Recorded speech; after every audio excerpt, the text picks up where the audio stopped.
Checking the connection, it says. Hello. Welcome to our Sunday Live. Every Sunday at this time, we have done a time change in the United States, so you might be missing me or confused why I'm on an hour earlier, but that's the reason why. Hello, everybody. Welcome to the Everybody Loves Raymond Sunday Live edition. Checking our microphone. There we go. All right. This is great. I love this Sunday checking, getting fans, answering fans' questions. Do I sound okay? I hear a little bit of distortion there. Let's try that. That looks good, and that looks good. Hello, Kathy. Hello, Teresa. Happy Sunday from, wow, 66 degrees in Chicago. Now, Teresa, it is 67 degrees in Los Angeles. So you are only 1 degree behind us. So let's see this. Let's try this. Let's try the sound. I just want to make sure the sound is okay. Sound is scratchy. Okay. All right, let's do this. And if this doesn't work, then we will abandon.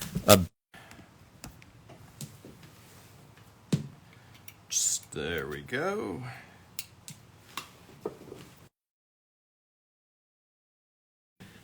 Is that any better, everybody?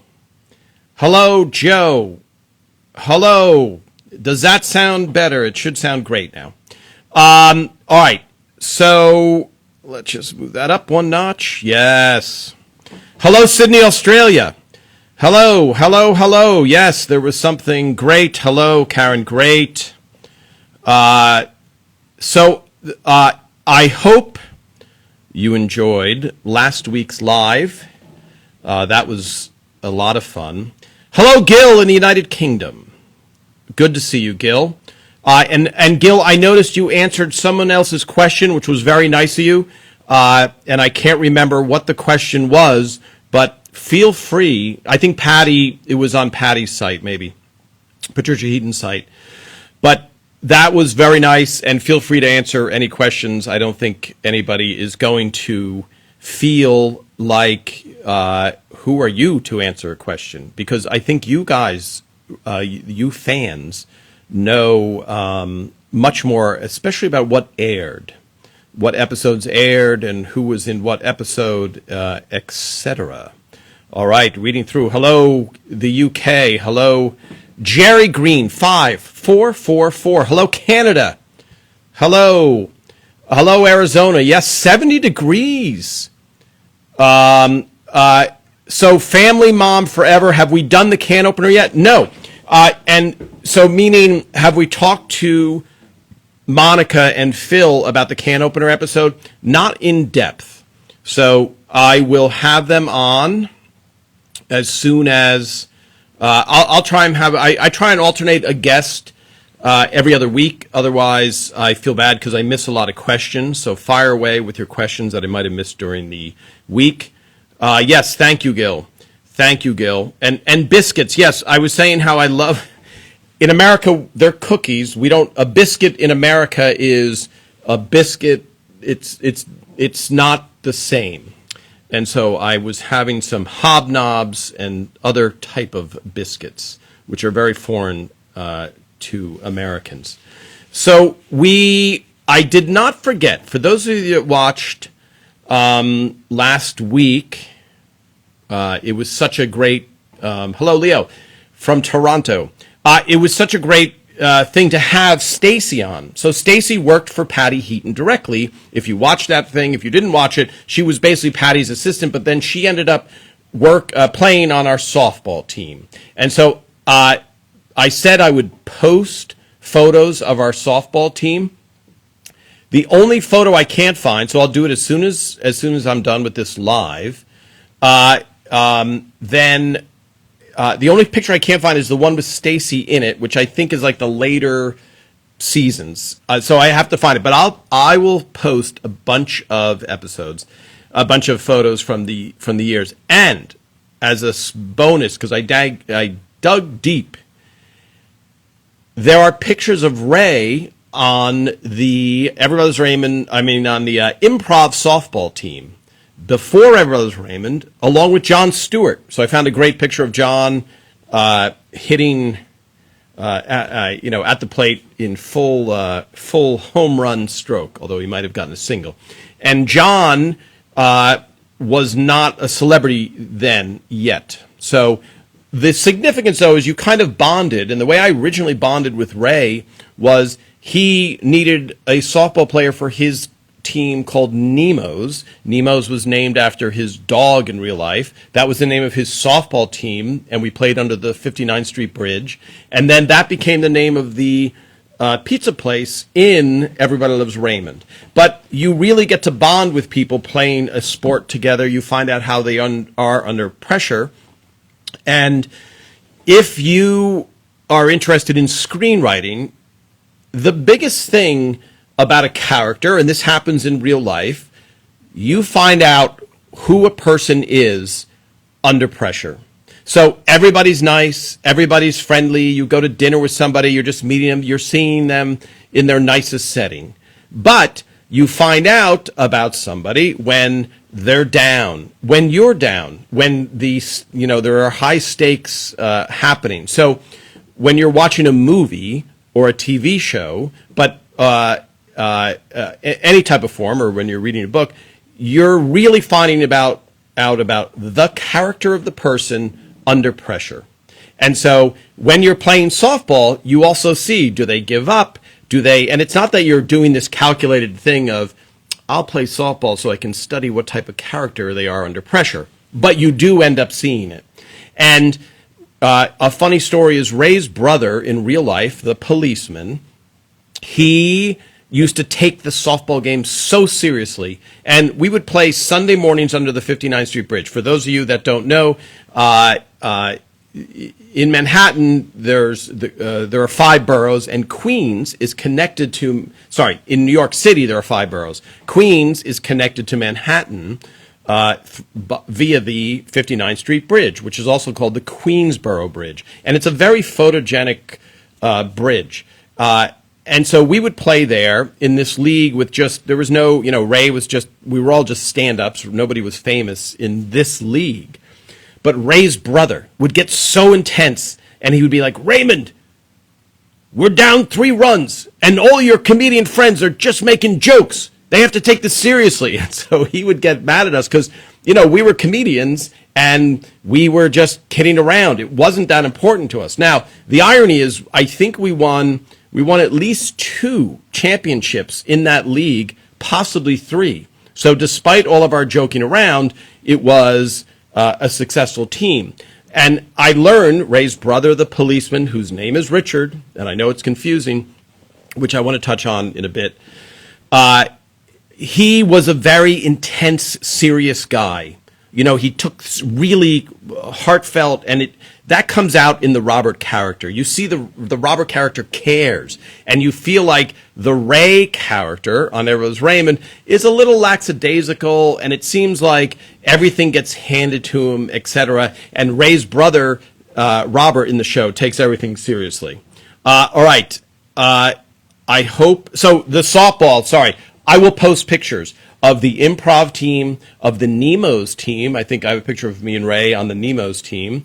And then the Everett Raymond team, where we did play against other TV shows. So I remember we played against Just Shoot Me, because I remember I used to play left field, and David Spade hit a ball over my head. And I remember when I saw him years later, I mentioned that to him. Because I moved in because I didn't think he could hit it far, and he actually did very well. Let's see. Hello. Yes, Paula. Stacy, let me scroll back up so I don't miss any questions. This is the beauty of it. Karen, you're in Plymouth, the United Kingdom. Okay. Great. I visited the Plymouth Distillery in Plymouth, England, and it was beautiful. And we actually went up to the source of the water, which I don't remember at this time. It's probably 2010. But that's great, Karen, that you are in.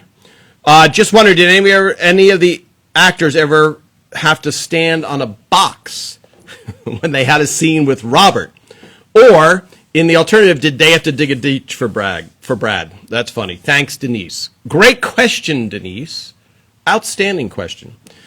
So, no. The answer is no. No to any of that. So Brad is 6'8", maybe 6'9".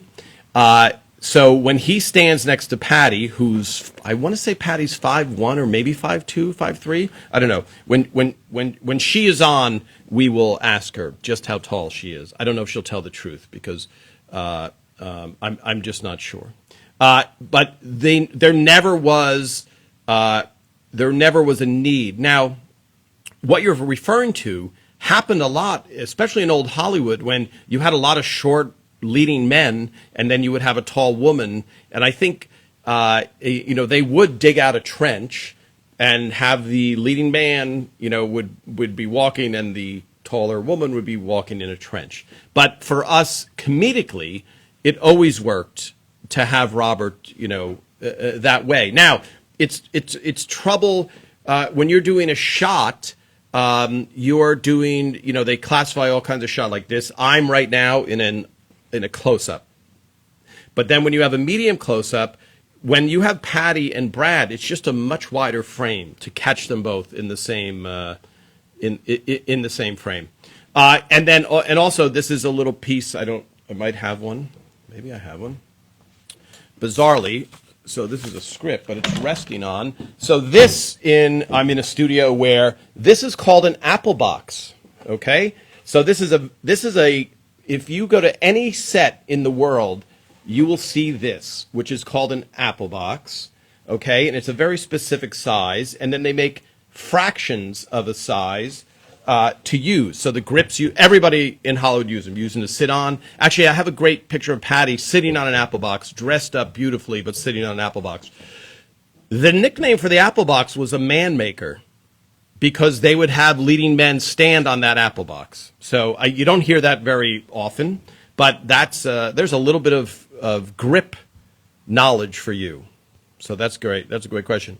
Tom, let me scroll back here. Oh, I love these. This is great. Hello, Long Island. Hello, Palm Beach Gardens. Tom, were you in The Recovering Pessimist? By the way, Denise, I hope that answers your question. Thank you for that question. Was I in The Recovering Pessimist? Yes. So that was the first year of the show. And for those of you that don't remember, Katarina Witt was in that. And Marv Albert also. And I was just starting out in the show. It's a very long story, which I won't tell now. But I wasn't a writer yet. I was Ray's guy who he asked to be on the show. And Phil, in a nice gesture, to help me earn a little bit more money than my pittance that I was being paid, which was, I think I was paid 3 weeks, only for weeks that we shot. So I was paid almost no money 3 weeks out of 4. And so Phil, in a nice gesture, said, let's give Tom some parts. And I think I mentioned in the past, one of the past lives, there's a very clear demarcation. You wouldn't have writers, like if you go back to I Love Lucy or, All in the Family, you wouldn't have Norman Lear suddenly appearing in a scene. It just, especially back then, it was taboo. It just wasn't done. And now there's been a change. The American Office, for example, there were a lot of people who wrote on the show who also were in the show. But that didn't happen then. However, Phil was like, here, Tom, you'll earn more than you earn in 2 months in one appearance. So I'm in The Recovering Pessimist. And I say, I think, okay, everybody, take your time to take your seats. So you will see me, and for that scene, which is very funny, it's a very funny episode based on Ray, who's always pessimistic about everything in real life. I had to sit and make small talk with Katarina Witt. who was, for those of you that don't know, Katarina Witt is I believe she's a gold medal winning ice skater. So I know she's an Olympic ice skater who won, and I'm 99.23. Someone can correct me, but I think she won the gold for figure skating. So I had to make small talk with her, and then we'd be cued, and then I would say, "Okay, ladies and gentlemen, please take your seats." And then Marv Albert came up. Now, in a little scandalous inside thing, for those of you who don't know, Marv Albert is a famous sports announcer in the United States. So basketball, he's a figure. He's based in New York. He's an iconic figure in the sports world. 2 weeks after he appeared on Everybody Loves Raymond, he got involved in a sex scandal with a woman, and it wasn't like I don't want to speak out of turn here because it gets into gossipy grounds, but it was an inflammatory sex scandal that it was just in a weird, kinky thing. It wasn't. So I'll leave it at that. I don't even remember the details, but it wasn't like he did. It was just within his world. It was a very bizarre thing that all of a sudden, out of the blue, here's this guy who's on our show who is a sports figure but not in the national news, becomes in national news because of the scandal. And ultimately he gets, in his career, he recovers and he's back to announcing, etc. Thank you, Teresa. 2 Olympic gold medals. Wow. 4-time world medal. Yeah, great. She was great. Do I know what happened to the original tapes? Often see cameras in your photos. A lot nowadays is being digitized. Yes. So Windlepoons, welcome to Sunday, our little hangout with all of our Raymond friends. So in the photos that you see, if I'm understanding your question correctly, Everett Raymond was filmed, so it's on film, and then they would digitize. So when we would shoot a show, the film would be taken from the cameras, delivered to, I think, a place called Photochem. They would develop the photos just like you've done since 1935 until now. Although we know that film is going away, but it's still around. They developed the film, and then they would get digitized. So when you went into the editor's room in the old days, in the days of I Love Lucy, they called it the four-headed monster. And so the four-headed monster was each camera was being fed into an editing machine, and they would be editing physically the film. On Everett Raymond, it got digitized. Now, those original tapes, which you mean film, I don't know where they are. My guess is they are keeping them, that they went back to them is my guess, because at some point we went to HD, and film is technically HD. Like you can, not to get into technical stuff, but basically film has so much information in it that you can make it HD. It's just that you have a different aspect ratio. So I hope that answers your question, Windlepoon. Somewhere, in a vault somewhere, I'm hoping the Everett Raymond film exists. So, and this is a very interesting little piece of trivia. When we went over to high def, the show, had to completely remodel Frank and Marie and Ray's house. And the actresses, because you were seeing stuff with such clarity, the actresses asked for an extra light on the camera. So, for the remodeling of the house, basically, it's when you invite someone over to your house at night, it's much different than in the daytime. In the daytime, you can see the flaws. Oh, that paint's a little bit, there's dirty there, whatever. At night, it hides a lot of flaws. So on Everett Raymond, because of the HD, you saw the flaws in the wallpaper. You saw all the stuff that was wrong with our set that you would never notice in standard definition. So we had to redo the floors. We had to redo the wallpaper. Now, you wouldn't notice it because they also are so good that they made it new but still looked worn down like you would if you were raising a family of 3 kids. So that transition happened. I don't remember what season that happened, but it's really it's really an amazing thing. Hello, Croatia. Hello, Croatia. I like saying that. Did Canada dry? Yes. Hello, DP. Now, is it D Puzino 525? Is your first name Dennis or Denise or Diane? Okay. So you may have already answered this. Did Canada Dry pay a placement fee? No, they didn't. And what happened was, I have answered this, but it does come up. Ray loved ginger ale in real life, and Ray didn't drink coffee. So he always had ginger ale, and so they ended up putting it in the show. Now, usually, and I'm hoping to get Rhonda, the props person, on here, the head of props, but she's not really active on Instagram. But I text with her all the time. CBS any network is reluctant to put a real label down on a show. That's why when you see potato chips or anything, it's just a goofy name of potato chips, and we've talked about it on the show. It's a very different, but sounds like Lay's potato chips, but it's not. So Canada Dry would normally pay and say, hey, we'll give you, I don't even know what the numbers are, but we'll give you this much money if you feature our product. And for the most part, because the way that you're making money is by selling advertising, the network doesn't want to do that necessarily. Because let's say Coke is also a big advertiser on our show, and then they're like, we're advertising, we're paying tens of millions of dollars, and you're featuring ginger ale. So it gets a little bit fuzzy. So they try not to do this, but that's why if you see on a cooking show, if you ever watch like Rachel Ray or something, they spend all this time making these labels. So ginger ale was not that case, although it normally is. Hello, Istanbul. Huli Aga Jill. Wow, is that? Okay, Paula, you have to go. Yes. Watch us later.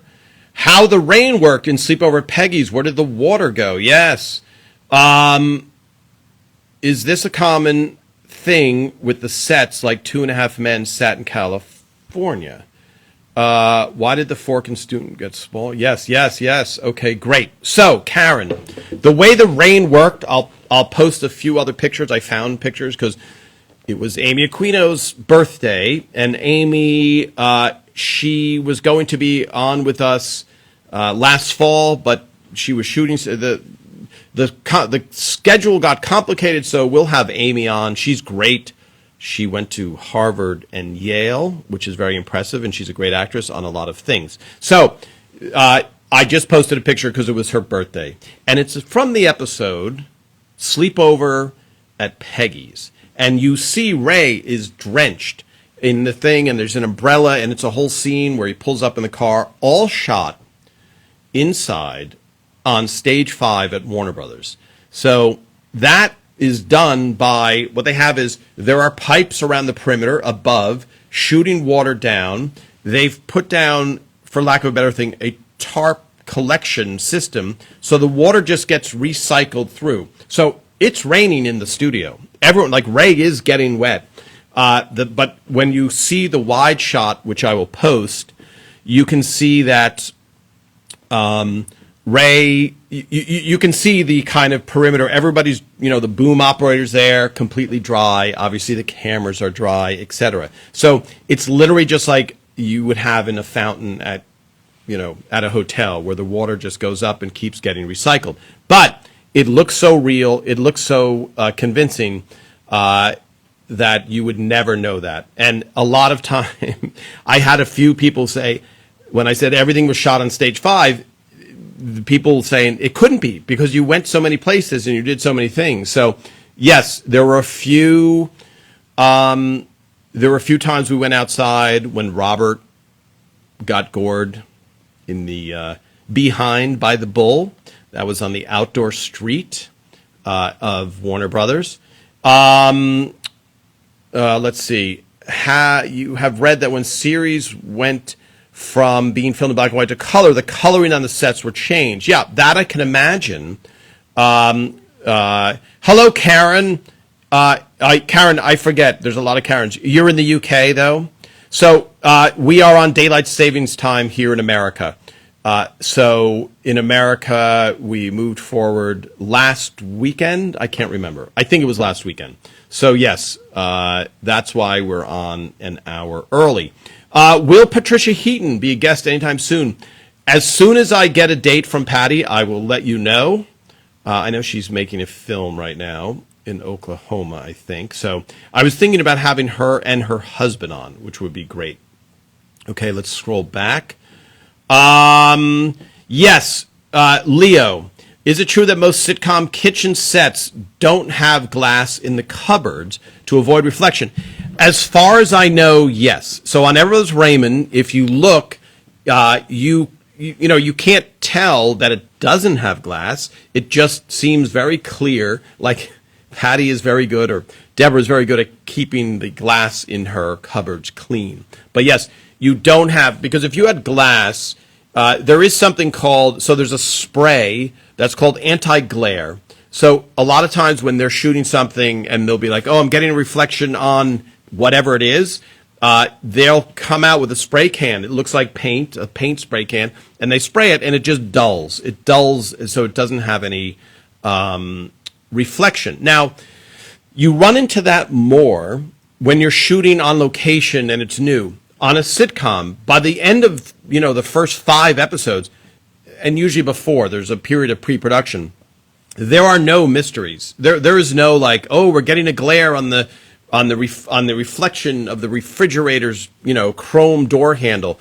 Everything has been figured out way beforehand. Because the worst thing, and we've talked about this in the past, is the worst thing you can do is be sitting in the editing room and go, oh boy, we can't use that take. Why? Because if you look in the reflection of that window, you can see a cameraman, or you can see a boom operator is standing in the reflection. Now, there is a way to digitally paint out. So if it's really expensive or it's a really critical thing, in post-production, you can paint out anything. Anything can be done. Now, we know that with special effects and CGI, but I'm talking about if you saw an episode of Raymond and there was something in the window, like somebody crossed by the window and we're like, oh, but if Phil was like, it's the perfect take though. The performance is so good. I really want to use that. So if that's the case, then they can frame by frame paint out whatever the offense was. So they could put in a blue sky if somebody walked by and you would never know it. But for the most part, you want to avoid that. All right, scrolling down to the question. Yes, yes, Karen. Yes, so let me go back up. Hello. Yes. Hello, Oklahoma.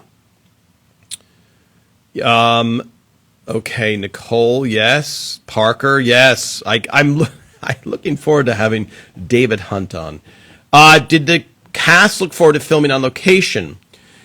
In Italy, yes, I would say. Now, the problem with location is, and I've said this in a couple of our past Instagram lives, Hollywood is very much this waiting game. You try so hard to get a script, a project going. A movie, let's say, is the better example. People work on a movie, for example. If you guys haven't seen The Big Sick is a great movie written by Kumail Nanjiani and his wife Emily. It's a great movie. Ray is in that movie, and I'm not saying because Ray is in the movie to watch it, but it's a really, really great movie. Great comedy. They pitched that idea, and it took them basically 4 years to get the script together and have it, under the guidance of Judd Apatow, greenlit. But once it's greenlit, after all the waiting and meetings and rewrites, then you're trying to shoot it in 22 days or 26 days.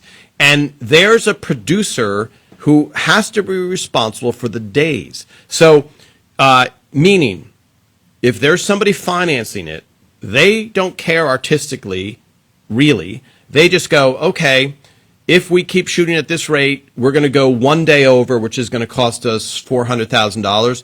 You, writer, director, producer, whoever, cut 2 scenes. We don't care what they are, just you must make the rate. So when the cast had to go on location in Italy, there is the pressure there of like, every day is money and time, and money and time. We have to hurry. So it's not this laid back, like, let's enjoy Italy for a few weeks and just hang out. So did they enjoy? Yes. That really is the only time that we went on location, other than the Bull, the Proposal, which was also the same place in New York City Street. Let's see, Parker, you hate that guy.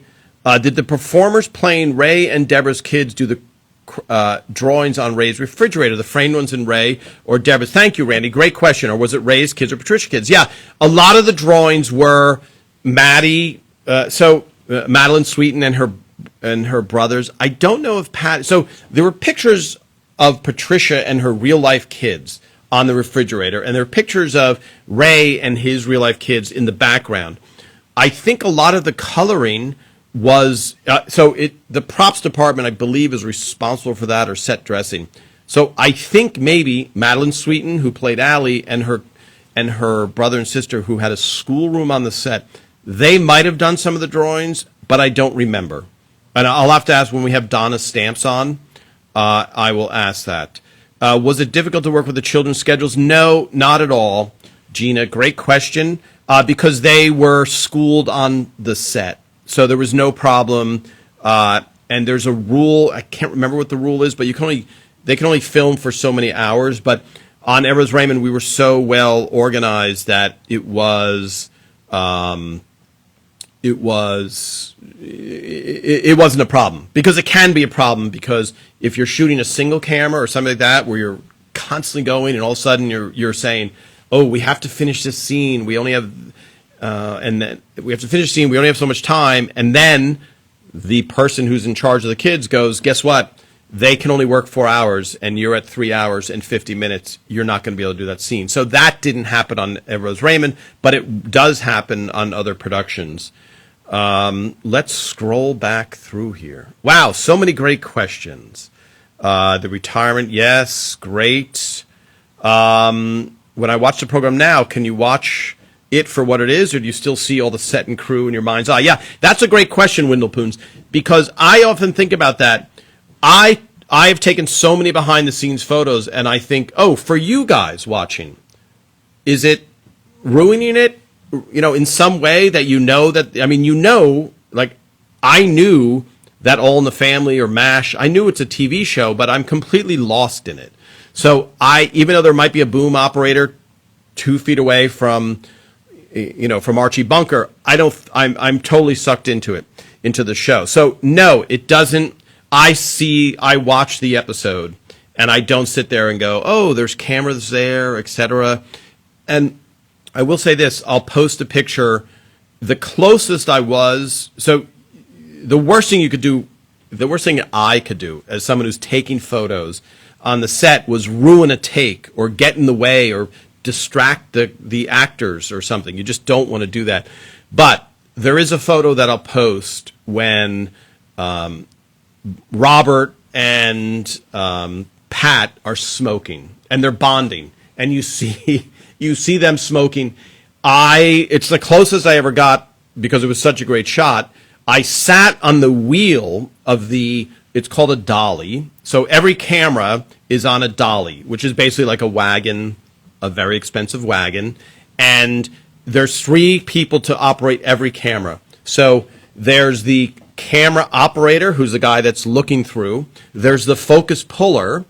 He's turning a knob and focusing as we're shooting. And then there's somebody called a dolly grip. So the dolly grip pushes the cart, the camera cart, around and hits the marks, which is funny because the dolly grip is in a different union than the camera operators. But they're all, if you say, hey, C-cam, there's 3 people on C-cam. One of them's in the grip union, and the other 2 are in the camera union. So I know, I don't sit there and think, oh, there's all these camera guys, all around it all when I'm watching. I think, did that answer the question? I think, did I get off point there? Let's see. Who wrote the episode when Marie and Frank go to a retirement village? Yeah, I don't know who wrote it. I think it's either Tucker and Phil, maybe, or Jeremy and Mike Royce. I don't remember who that's a tough one because even we as writers can barely remember what we wrote. So for me to remember, the other people are. Hello, Nettie Pawprint. How tall am I? I look so tall in the pictures. That sounds so funny. I'm 5'4", but I look tall in the pictures. No, I am 6'4", so that's why I look tall in the pictures, because I'm tall, yeah. In the episode Favors, did a writer really get a letter from Muhammad Ali?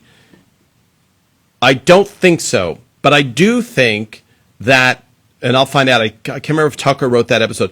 I do think that Muhammad Ali did see the episode and did write after he saw the episode. That, I think, that might have happened. I'll have to ask Ray when he drops in. Okay, where did you shoot the episode when Ray and Deborah met? One of my favorite episodes. Hello, Nicole. Nicole Lipsky Official. So when Ray and Deborah met, that was the first time, I think that was called. Was that the first time? So that was on the set. That was on stage 5. And Deborah's apartment was to the right of the bleachers. Now, you might have thought that it was somewhere else. That's funny, Jerry Green. Jerry Green, I went to the Spanish Steps and insisted to my wife that I walk the same way as Raymond. How did that go? Let me see. Yes. Oh, so Teresa, you do watch it differently from what you've learned here. Yeah, I guess maybe there's an appreciation of all the details that goes into it. Let's see. Knowing details makes the episodes even more interesting. Thank you, Nicole, especially from an actress. You're an actress? Are you an actress, Nicole? Yeah. Was the episode Good Girls based on a real-life experience? I think that twist was added purely writing-wise. So finding out that there was a different birth date for Robert, if that's portion. Let's see this. Why did I take so many photos, Tom? I'm going to phrase it in exactly the way you said it. So when this replays, all the questions go away for everybody who's watching now. So when you watch the replay, you don't see any questions. That's why I take the time to read the questions out loud. Otherwise, it sounds like I'm a little bit off and just talking randomly. Why did you take so many photos, Tom? Was it just a hobby for you, or were you asked to take pictures? Yes, Karen, great question. Nobody asked me to take pictures. It's just a hobby. I've been taking pictures since I was in high school, a crazy amount of photos. So I have many, many photos of Ray doing stand-up, of us on the road together, all before ever was Raymond. I have a great picture of Ray's wife pregnant with the twins in Caroline's Comedy Club in New York City in the lobby during a Christmas party, which I'll say. So, yeah, nobody asked me to take pictures, and basically what happened is I just took pictures because now if Ray was on a show or we were just doing stand-up, I just took pictures. It wasn't until around season 5 or 6 that I thought, maybe we could publish a book on the show, which I did. And I still take a lot of pictures. I take about 3,000 to 5,000 pictures a week, although less so during the shutdown because not a lot is happening. Not a lot had been happening. By the way, I hope everyone's doing well with the shutdown because we're getting back to normal-ish. I'm in California. I know a lot of places are completely back. I'm curious more in Europe. Okay, let's see. Sherry Shepard, yes. Sherry Shepard's a great idea. I just have to reach out to Sherry. I love Sherry. She was great. Let's see. Pat Smoking, yes. Frank is whatever. Yeah, Frasier's coming back. That'll be very interesting. So as far as a Raymond reunion goes, Phil has talked about, CBS has approached him about doing something. So they're not going to do a scripted reunion, but they'll probably do something for the 25th anniversary reunion-wise. I just don't know what the detail is, what those details are. Nicole, you're a performing arts student. Are you in America? Are you in Europe? Toaster episode, Katie Colborn. That's a pretty name. Did you film the Toaster episode in Bloomingdale's? No, we filmed that on, I believe it was stage. So we filmed it at Warner Brothers. We were on stage 5, and then there was a stage that was empty next to us, and I think that's where they set it up. So if you guys ever get to go to Warner Brothers, we were on stage 5. Friends was stage 24. ER with George Clooney, who I have to find it somewhere. We put him twice in our gag reels because he used to play basketball right outside of our stage. And so one time I had the idea, I said, let's have Ray get annoyed by the sound of basketball being played. And so Ray, I have the camera, you don't know, I'm just shooting Ray. I'm behind Ray. And Ray at one point just says, does anybody else hear that? And the whole cast is going, no, no, no. And then Ray runs off the stage, runs down an alleyway, runs up to George Clooney, who's playing basketball, takes George's basketball away from him and just goes, would you mind? And walks away. And George was a trooper.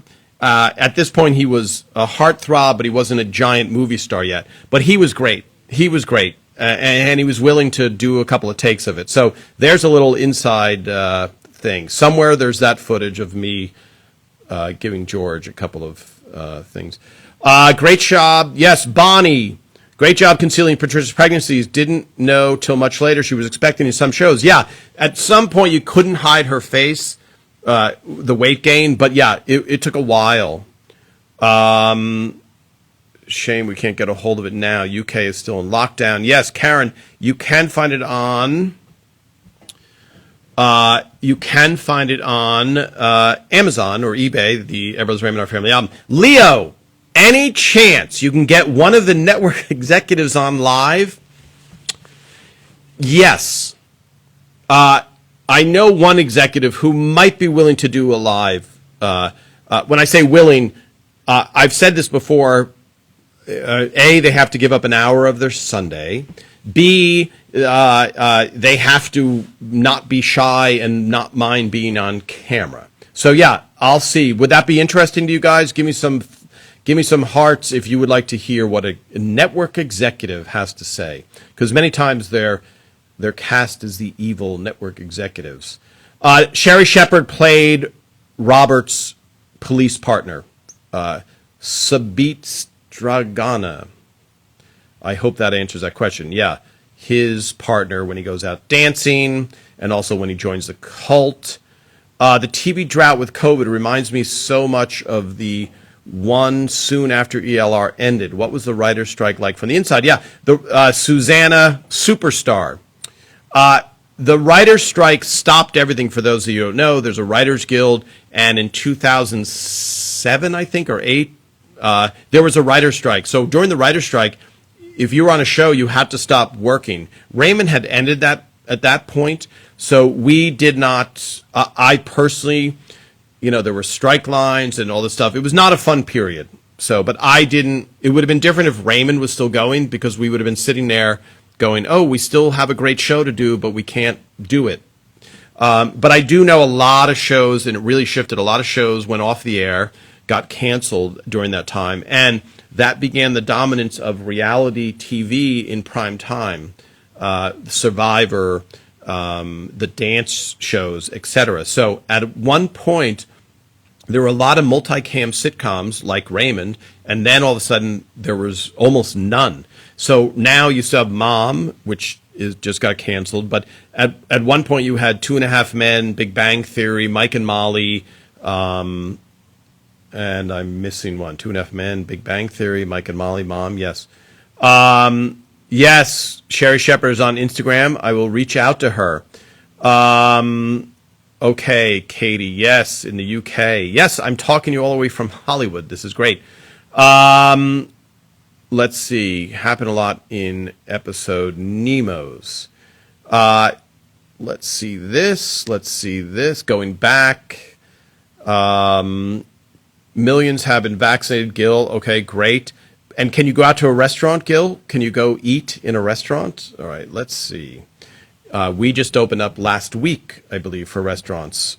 When Marie took the covers off the sofa, she, Frank, Ray, and Robert were terrified of getting dirty. Yes, Randy, a great moment. Barbara, Tom, are you involved in Ray's new show? No. Ray, so for those of you that are watching and haven't heard of it, Ray's doing a lot of different projects, so probably you don't even know that Ray was in a television series of Get Shorty, which was originally a book, then a movie, and it was great. It was on Epix, which wasn't great because nobody got Epix, nobody even heard of the channel Epix. But now I think you can watch the first season on Amazon Prime, etc. So that Ray was in Get Shorty for 3 seasons. By the way, for some of you joining I haven't seen before, welcome. I'm Tom Caltabiano. I was a writer for all 9 years on I Rose Raymond, and I'm very good friends with Ray and the rest of the cast and the writers, etc., trying to shed some light on behind the scenes of Everybody Loves Raymond. So then he has another show called Made for Love. I don't know if that's the one you're referring to. And currently Ray wrote his own movie and he's going to direct his own movie. So that's what he's doing now. So I helped him on The Big Sick. I went to Get Shorty, but my help was not needed. I went to The Irishman, where Ray could ad-lib a little. So I hope that answers that question. Okay, Leo, great question. Do the guests come on need approval from their agents, from Phil, from the network?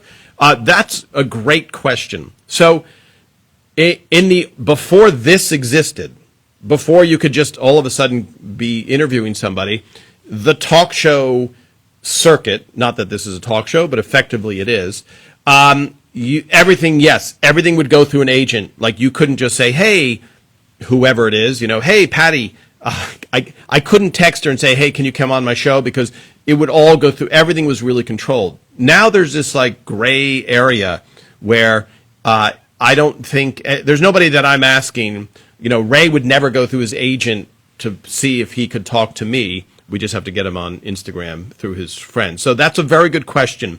And I don't know if you guys, have you ever seen on YouTube a show called Hot Ones?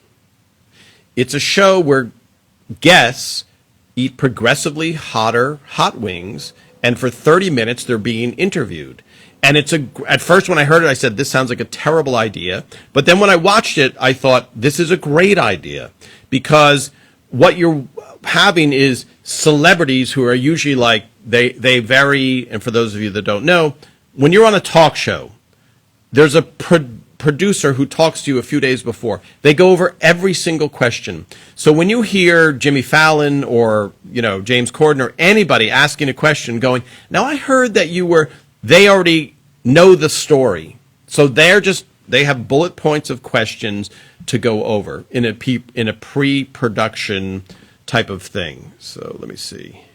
Sorry, I'm distracted. Great. I'm not going to be able to answer all these questions for next time.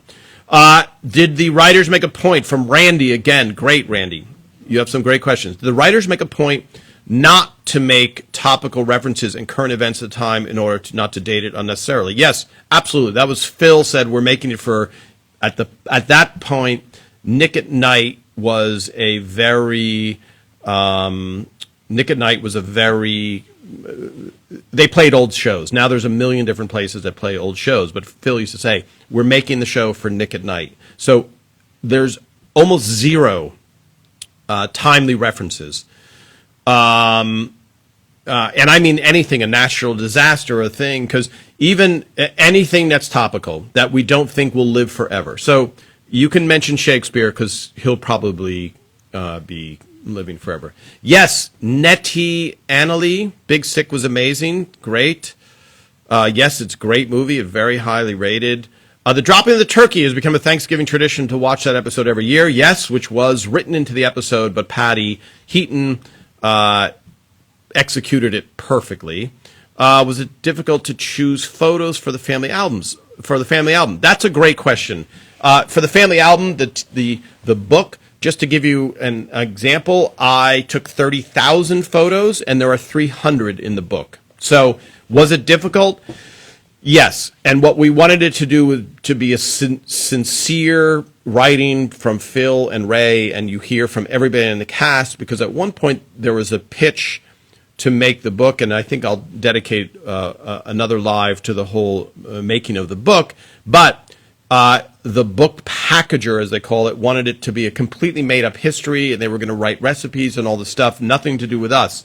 And Phil was like, I really want it to be us telling the story of the show. So once we figured out it's Ray and Phil writing under captions, it was just a matter of what are the best photos and what are the best, popular episodes, and can we write those captions under that. But yes, it was difficult, and I will post some photos that I just took today. All of the photos are in these 3-ring binders on proof sheets. Proof sheets are little teeny postage size photos that have the entire 36 frame roll of film on one sheet. So now I have to scan every negative to show it to you, or I take a picture with a loop and do it in a fast way. So let's see. Someone probably asked this. Nicole Lipsky, official. Again, I like it. Someone probably asked this, but how come you, that's Tom, are allowed to talk about behind-the-scenes stuff about the show? I thought such information was not supposed to be public, but maybe I have got it wrong. Yeah, I don't know where you would get that idea. I'm talking about the show. I don't think there's anything top secret that anybody, if I was talking, I don't know. I guess if I was trashing the show and telling terrible stories, maybe someone would be upset. But at that point, I don't, Phil and Brad, nobody would be talking to me. I would be the guy trashing the show. So, but there are definitely no rules. You in the U.S., you have freedom of speech. So you can tell everybody, I didn't sign a non-disclosure form that said, don't tell people that we have 4 cameramen, etc. So, okay, it'd be cool to see Brad in this live. He's hysterical, and I think very underrated as a comedian. Yes, Sanjan, yes, he has joined us live. I'll see if he can come back again. Scrolling down. Okay, so Hot Ones. The reason I was thank you, Leo. Hot Ones is the show that I was talking about with the you're eating progressively hotter wings, and the reason I bring it up is I saw the agent for the host of Hot Ones. Hot Ones, Sean Evans, I think is the name of the host, and his agent was telling me that crazy thing that I just described to you, Hot Ones. You can look it up on YouTube. I think Gordon Ramsay's maybe has 80 million views. Think about that. The viewership for maybe Jimmy Fallon or Conan might be 300,000 views. These Hot Ones are getting millions and millions of views. So 3 years ago, that would be absurd to someone say, "Hey, I'm going to go do a show where I eat hot wings."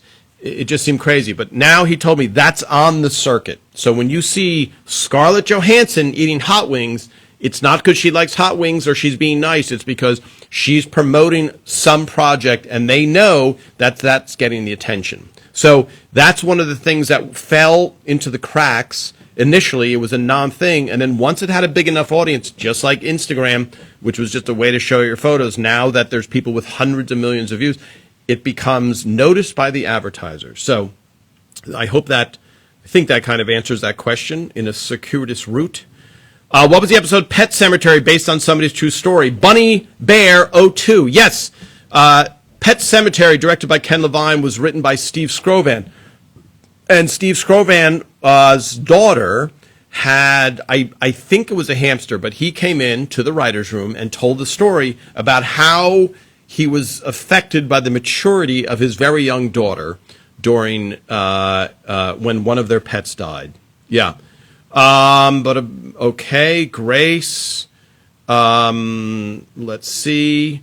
How long did it take to shoot each episode? What ones were the hardest and longest to shoot? So they all took the same amount of days, except for Italy. We had some outside shooting. So they all took 5 days initially and then 4 days. So, and they were all, there were none other than when the car came through the wall. That one was a difficult one. And someone asked earlier on if Marie was driving. Yes, she was in the car.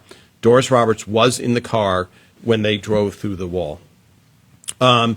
Did Patricia Heaton enjoy physical comedy since it's so very difficult? It has to be carefully executed. Could be time consuming. Yeah, Patty was phenomenal at physical. Patty had it all. She was attractive, great comedic timing, great physical. Yeah, she did everything. So absolutely. How often were the actors' contracts negotiated? It would depend. So so here's the tug of war with actors' contracts. The network wants to give you a contract for 10 years because this way they never have to renegotiate with you. So if the show becomes a hit, they go, oh, well, we have you tied up for 10 years. The actor, if they're confident, they want to have as short as contract as possible. So when the show becomes a hit, after 3 years, they go, oh, you have a 3-year contract? Guess what? I want triple my pay. So I don't know that there's a set time period. It's generally not 1 year, and it's generally not more than 7. I'll say that. Yes, Karen, Phil Rosenthal should do Hot Ones. Yeah, sadly, he should. And I saw Phil. I was at Phil's house when I saw the agent for the host of Hot Ones. Sadly, they have to be now. It's become so popular that the Hot Ones, are choosing only really, really, really famous people. Did any of the cast members, and even though Phil would be great on it, and actually I talked to Ray the other day about doing Hot Ones. He would do it. He loves wings. We have eaten a lot of wings together at a place in New York City called the Olive Tree Cafe, which is above the Comedy Cellar. If you look it up, the Olive Tree Cafe, not the Olive Garden, which is a different thing. Did any of the cast members, besides Ray, bring their personality traits to the characters? Yeah, I would say everybody to some degree did. Randy, great question, especially Patty as the exasperated mother in real life of 4. Chris Elliott, phenomenal. Yes, Amy's other brother wasn't available. That's why she went away. Yeah, he went away. Paul Rubens, he's great. Paul Rubens, they just did a new Pee-wee movie, I think. Yeah, he's great. All right, last few questions. I cannot believe we're out of time so quickly again. David Letterman was not involved in the show's creative end. Without David Letterman, there is no Everybody's Raymond, but we never got notes from him directly. We never got, stuff like that. Did the show, no, Leo. Did the show or actors get additional money for the show being top rated? No. Really. So not directly. It's not like, hey, you guys, you're number 2, here's a bonus. But indirectly, yes. When you're on a hit show, you have a chance to negotiate for more money. When your show is about to be canceled, no one says, hey,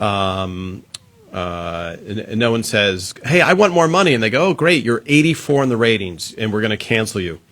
Were you involved with Ray's Netflix comedy special, The Comedy Cellar? Yes, I was there. I helped with editing after, which was the hardest thing. So it was probably 2 weeks of editing, a lot of editing.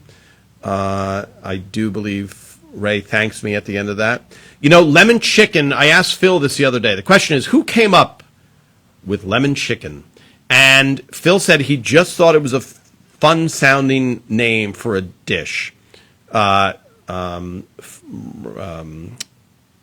chicken. Also easy to pronounce. All right, last questions, everybody. So great. Time flies. Thank you so much for all of these questions. Let's see if we have. Yeah, next week's live. I'm not sure who is going to be my guest. So I'm going to be talking, I know, to Andy Kindler, who played Andy on the show, who's hysterical. Amy, I think Amy Aquino is, she's on the road or something. So it will be fun, though, whoever that guest is. Of course, we have to get to the can opener episode, which is such a great, it's just such a great story that we'll have to see. All right, let me scroll down here. Thank you very much. I really appreciate all these questions. I'm going to put, yes, Andy is hysterical. I will post softball pictures. You'll see from the improv. I will post that picture where I'm sitting on the wheel and you see Brad and Georgia Engel smoking. Hello, Mary Carpo.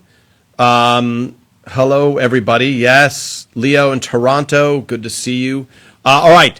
I will see you guys next Sunday. Don't forget the time change. So we're earlier in the UK, which I think helps. Thank you so much, and we'll see you next week.